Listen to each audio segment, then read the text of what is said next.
decided that if I was going to be a real booktuber, then I needed to do a series. So I decided to do a series every Friday called Booktube Made Me Do It.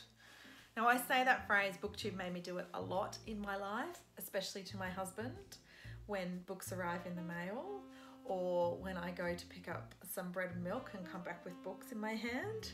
Booktube made me do it, I say all the time. So I thought that was a good name for this series. So it's all about the great ideas and the recommendations and things I get from the many booktube videos that I watch each week. I watch a lot because I'm addicted and I get a lot of great ideas and I always write them down, so I thought I would start a series where I started sharing that with you.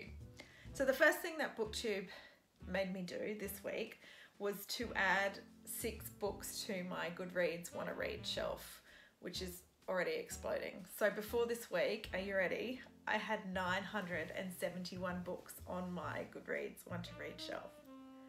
It's nuts.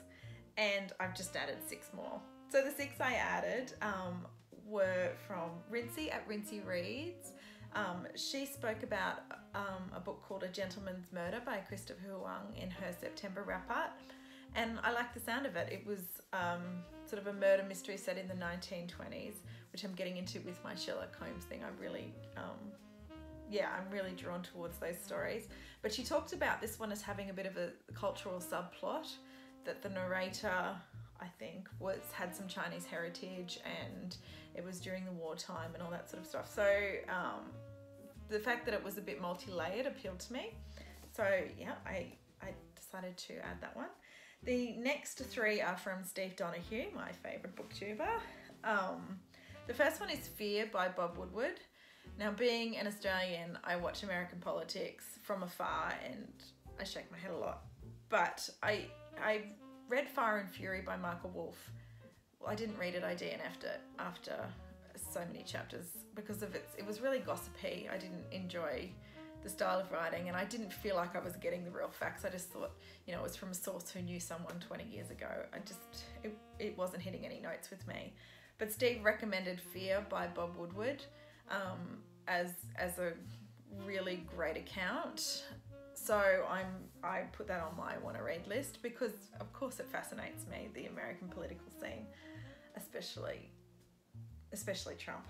So yeah, I put that on. I've also put on that want to read shelf Small Fry by Lisa Brennan Jobs, who was the daughter of Steve Jobs. Steve Donoghue said that if you want to get an insight into Steve Jobs, don't bother reading this book. I have no desire to get an insight into Steve Jobs. But he said it was a great account of her life growing up with a famous dad and her account of what that meant in her life. So that interested me. He also recommended The Personality Brokers by Merv Emery. This is about the 2 women that created the Myers-Briggs personality test. We've all done it, we all know about it. But he said this book kind of delves into them as women and as people and speaks about their lives really and is written really well. So that interested me as well. And I need more non-fiction, seriously. So I put that on. The second last one I put on my want to read shelf was The 13th Tale by Diane Setterfield. Olive at a Book Olive recommended this so highly in her September wrap-up. It's a book about an eccentric writer who has someone come to write her biography and then the ghosts of the past come through, yada yada yada. It sounds really interesting, so I put that on. And the last one is from Run Right Reads. It's I'll Be Right There by Kyung Suk Shin. It's a Korean story about a woman dealing with grief, about her reflecting on the loss of her mother and also about her reflecting on her now dying mentor. I don't know why I'm drawn to books about grief. It's quite morbid, but I enjoy seeing how other people cope with what I can't even imagine happening in my life. I don't enjoy watching them cope. That sounds terrible. It's just an area of fascination for me. Any books about grief I read. Maybe I'm preparing myself. I don't know what I'm doing. But anyway, that appealed to me. So that's Booktube made me put those books on my Goodreads shelf. Booktube reminded me of books. This happens a lot because my want to read shelf is so huge. I forget what's on there.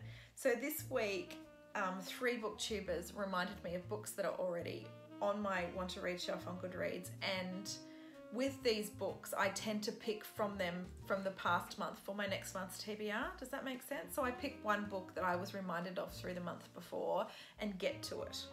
So the Happy Booktuber reminded me of The Hate You Give by Angie Thomas. I mean, it's everywhere. I put it on my want to read shelf in March and I still haven't got to it. She absolutely raved about it, which I enjoyed hearing her views. So I need to get to that book.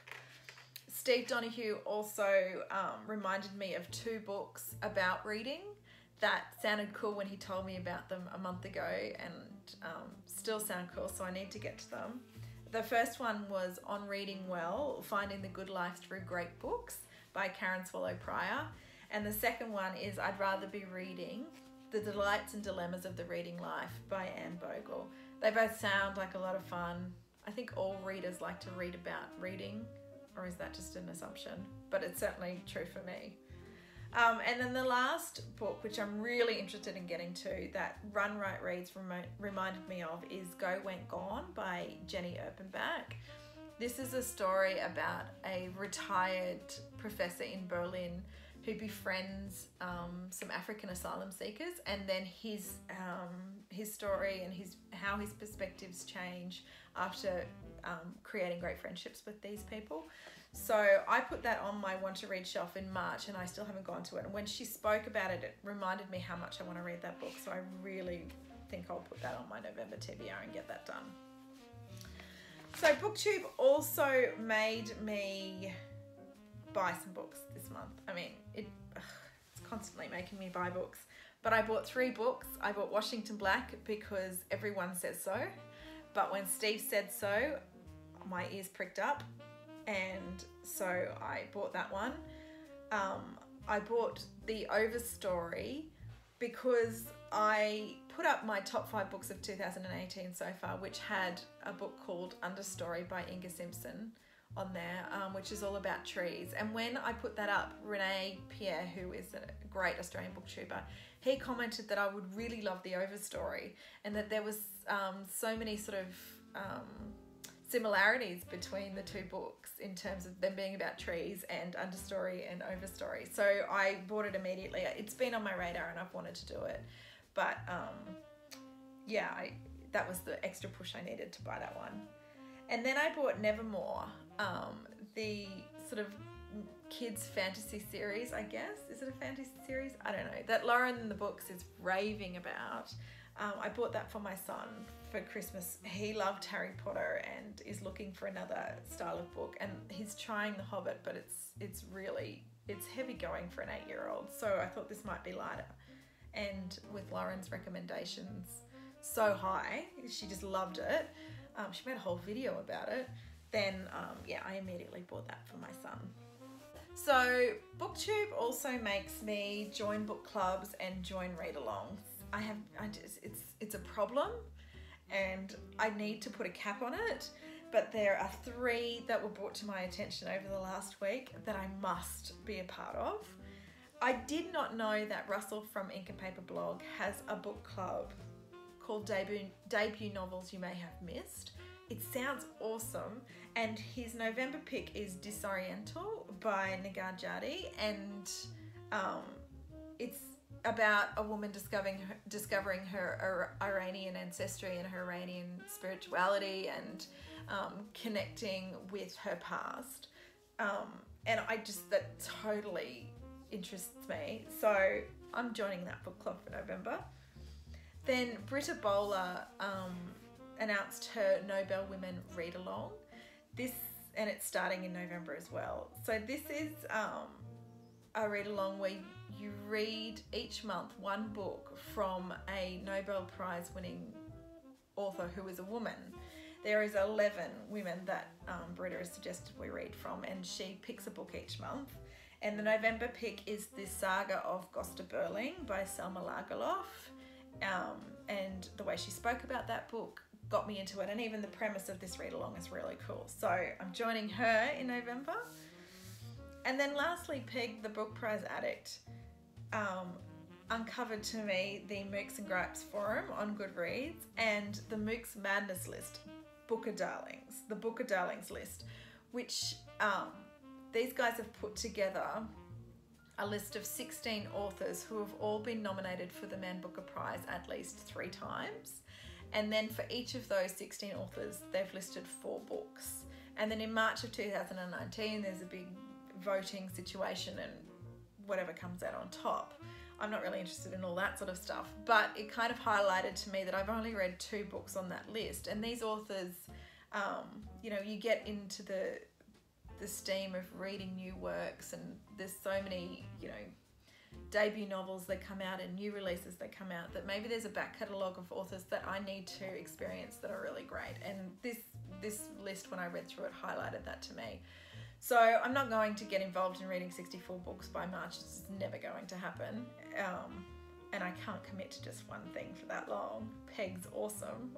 I really am in awe of her being able to do that, but it's not for me. So I'm just going to try and read 1 book a month from each of these authors. If I don't get it done by March, then no big deal, but it highlighted to me that I really need to read a bit more widely.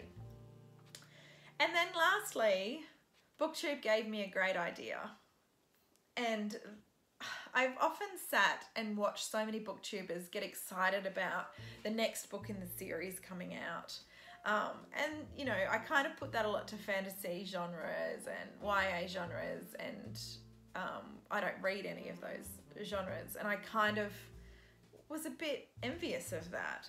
But I didn't think about the old detective novel series. I know, obviously I know it's out there, but it just didn't tweak that that's a series that I could probably get involved in. And it didn't tweak until I saw Kelly at Books I'm Not Reading talk about her upcoming TBR for October, and she had a few books in there that were the next in the series. So I think I'm going to start a series from the first book and read through. I know I would have done that, but I've never done it intentionally, and I've never picked up the next book. It's just kind of jumped on my radar from somewhere. So Kelly's reading Murder at the Brightwell by Ashley Weaver this month, which I already had on my want to read shelf. It looks really cool. It's just, you know, a standard murder mystery, I guess. But there's 5 books in the series. It's the Amory Ames mystery series, and I thought maybe I could start at the first one and work my way through the series. Just another thing to add to the list, you know. So that's this week of Booktube Made Me Do It. I've committed to a lot of things. I've bought books. I've put more things on my want to read shelf that I'm never going to be able to get through. But it's just that Booktube keeps throwing these things at me, and I have to respond. I get excited every time I watch a Booktube video, and I have to write it down and I have to be part of it. Booktube made me do it. Is there anything that Booktube made you guys do this week? I hope that I'm not the only one on this crazy Booktube spiral. Join me if you want. Okay, well, thanks for watching my first series. As I said, everything's linked down below, and I'll see you next Friday for another huge list of things that Booktube is making me do. Talk to you later.